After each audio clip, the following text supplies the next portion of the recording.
le prix Nobel d'économie a été attribué à deux théoriciens du contrat, l'américano-britannique Oliver Harr et le finlandais Bengt Holmström.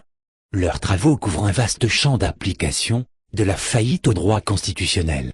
Ces chercheurs ont développé la théorie du contrat, un cadre exhaustif d'analyse des multiples aspects du contrat comme la rémunération des dirigeants basée sur leur performance, les franchises ou les copayeurs dans les assurances, ou encore la privatisation de secteurs publics, a expliqué le jury. Je me suis réveillé vers 4h40 en me demandant si ça n'était pas trop tard pour que ce soit cette année, mais heureusement le téléphone a sonné. Ma première réaction a été de prendre ma femme dans mes bras, de réveiller mon fils cadet et j'ai aussi appelé mon coloréat, a expliqué Oliver Harr.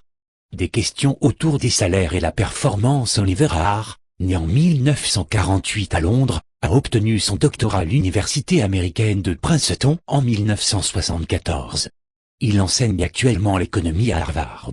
Bengt Holmström, né en 1949 à Helsinki, est diplômé de l'université californienne de Stanford et enseigne au Massachusetts Institute of Technology, MIT. Leur domaine est peut-être moins prestigieux que les grandes questions de croissance, de chômage ou de pauvreté, ce qui fait que leur nom revenait moins souvent dans les pronostics. Mais ils ont eu le mérite de donner naissance à un champ fertile de recherche fondamentale, selon le jury, M. Holmström dès la fin des années 1970, et M. Harr dans la décennie suivante. Grâce aux travaux d'Oliver Harr et Bengt Holmström, nous avons maintenant les outils pour analyser non seulement les termes financiers des contrats, mais aussi la location contractuelle des droits de contrôle, des droits de propriété et des droits de décision entre les parties, a expliqué l'Académie royale des sciences.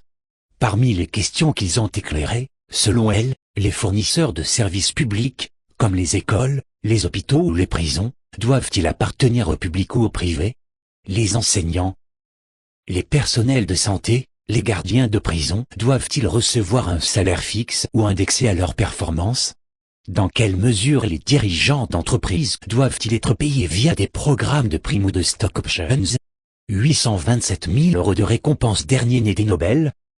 Le prix de la Banque de Suède en sciences économiques en mémoire d'Alfred Nobel a été créé en 1968. Comme les 5 prix créés par Alfred Nobel, il s'accompagne d'une récompense de 8 millions de couronnes suédoises. 827 000 €. Après la médecine, la physique, la chimie et la paix, il ne reste plus que le prix de littérature à décerner cette année. Ce sera jeudi à Stockholm.